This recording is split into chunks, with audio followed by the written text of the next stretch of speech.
I'm Alpher. I'm Omegar. And we are Alpher and Omegar. And this is Alpher Omegar's Refit Review, Episode 5, The Enemy Within. Heyo! So, as the man said, the enemy within. Inside of me. Yeah, so this is where we get what I would think of as the first taste of impression Shatner, right? The full-on, wide range of emotions and that's what, It's still not quite as pronounced. No, not as an impression. But it's still a little bit more over the top than he's been so far. Well, that's because, so, in the episode, obviously, there's a transporter malfunction and Kirk is beamed up and he ends up getting split into two.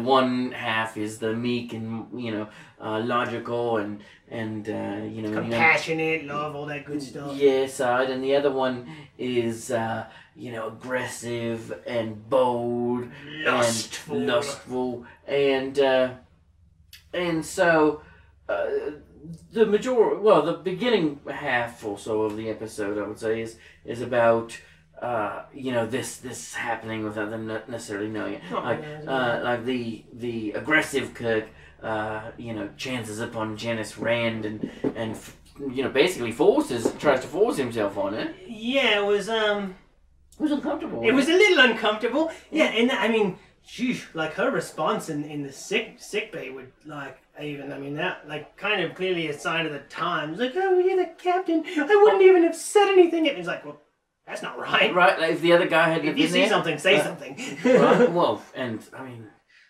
if something happens, say something. Yeah, report. People shouldn't be able to get away with that crap. Regardless of what. We're getting off track. Yeah. But yeah.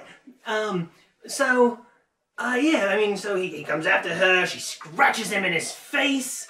Negative Kirk is going in. Give me some brandy, doctor. Well, what I liked about the Janice Rand exchange. Because I think you passed by that too. Oh, sorry. I wasn't done. I'm sorry, Major. Was that they did portray her as fighting back, even though she clearly does like Captain Kirk. It showed that you could like someone, and even if you liked someone, that didn't give them permission to do whatever they wanted.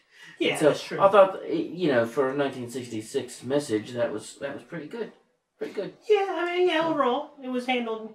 Now we can get on to the brandy and. Well, because the brandy happened first, really. I mean, it's the same product what drove them there. But we've got some crew members stranded on the surface because they're worried. They've noticed with bringing up some sort of alien dog thing that it spawned a duplicate that was quite. Yeah, it was unpleasant, the little thing. Yeah, it was not very nice puppy.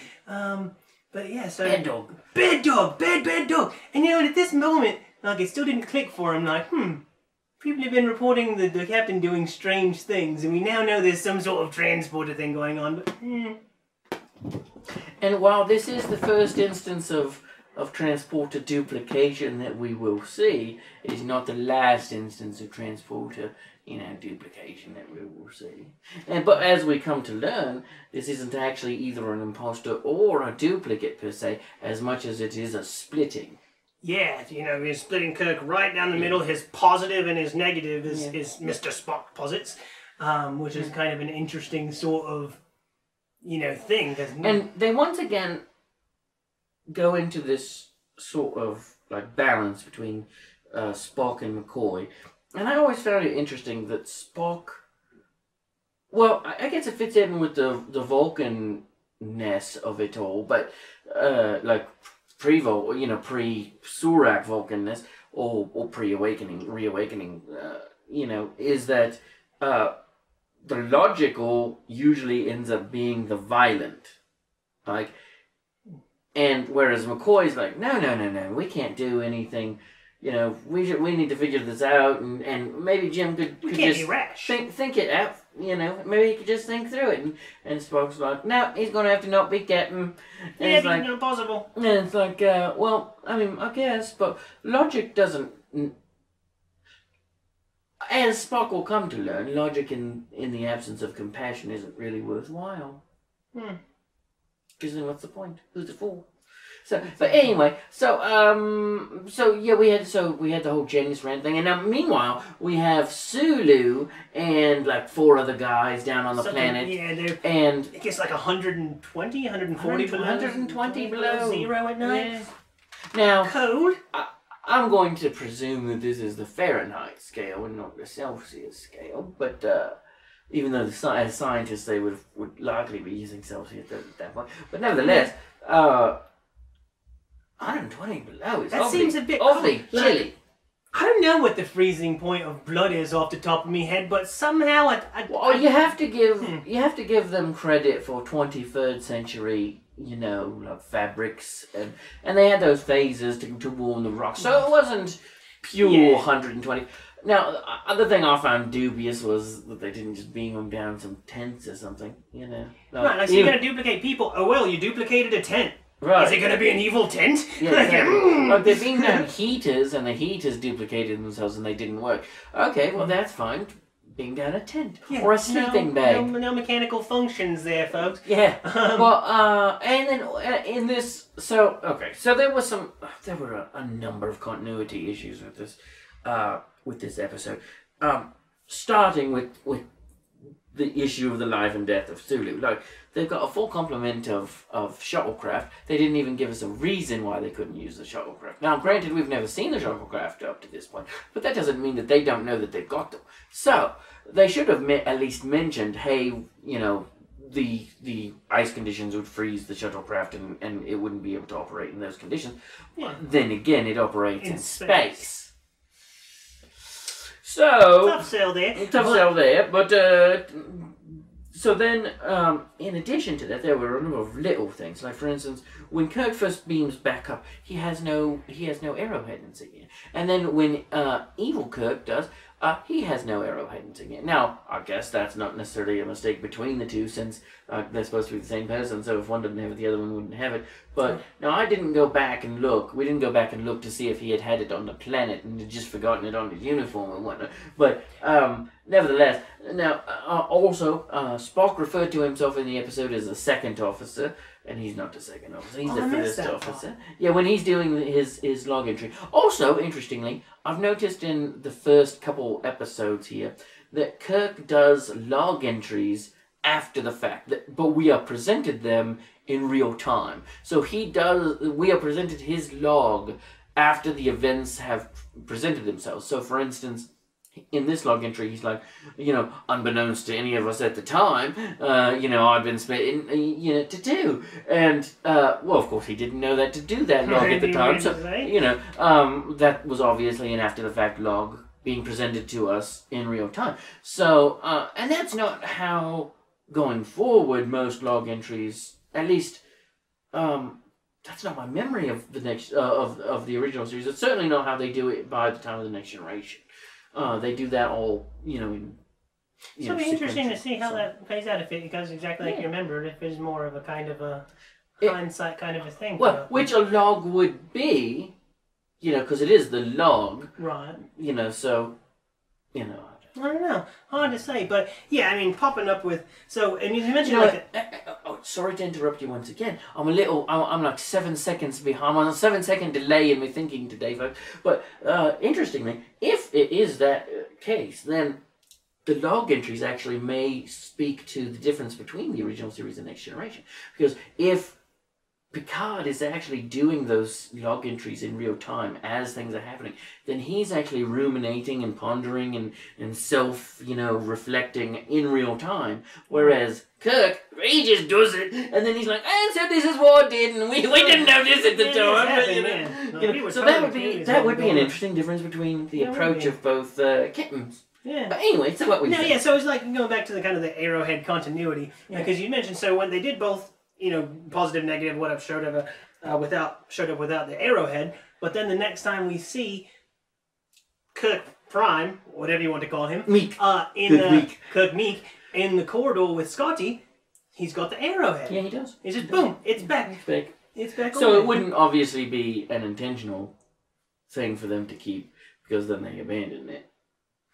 Right. And so we had previously mentioned the other during Charlie X about the wraparound, and I got to thinking about it during this episode, and I'm thinking that this episode might actually be why the wraparound uniform exists at all, because they used it for the majority of the episode as the differentiator between meek Kirk and aggressive Kirk. So I'm wondering if that wasn't why that alternate uniform was provided to the captain in the first place for the show. It's kind of interesting seeing like how they handled, in the era having duplicates of the same person. Like, modernly they would just, CG them both looking at each other. But they did a pretty good job. Like they didn't, you don't need to put them on screen at the same time. There was only one visible error when they did put them on the screen that I saw, and it mostly came off as just a shadow. You didn't even I thought it was a shadow. I didn't even I had to take it back and show it to him. Was when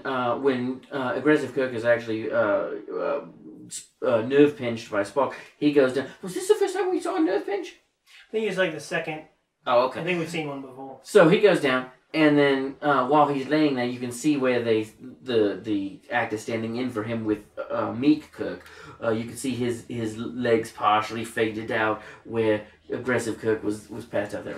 But that was the only actual error. Everything else was done really well. They did do a really good job. I like Shatner. I mean, Shatner's awesome. Yeah. I like the meek. I like the negative, the guy liner. Yeah. Oh God, it was great. I enjoyed it. I love when they get over the top in the show here. It's pretty funny. Yeah. I don't know if that's the intention exactly, but I find it entertaining. Come on. Shatner was a serious actor. He had done a number of things. He was going over the top. That's like asking whether... Over the top! Right. That's like asking whether Adam West knew that his Batman was campy. He knew. He knew. And some of you didn't, but he knew. Right? Yeah. Some of you still don't. Still don't. But no, Shatner was going over the top. Yeah, he knew it.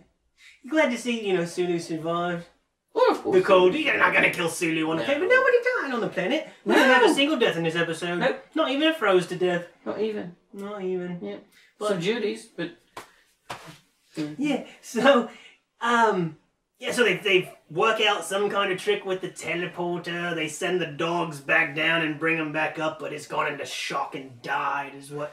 Yeah, and then Spock's like, yeah, but you can think you'll be fine. You'll McCoy's be like, fine. Damn it, Jim, we don't know that. You're a person. And what if there's a transporter malfunction? Yeah, and so Kirk is finally like, no, but the people down on the surface, we got to save them. And so he resolves to do it. But then, he lets evil Kirk go, or aggressive Kirk go, and he attacks him and goes to the bridge, and he seems to be much more under control now. But then Kirk shows up, and he's like, can't we just hug this out? And they end up hugging it out, and he ends up hugging him all the way to the transporter room. The transporter.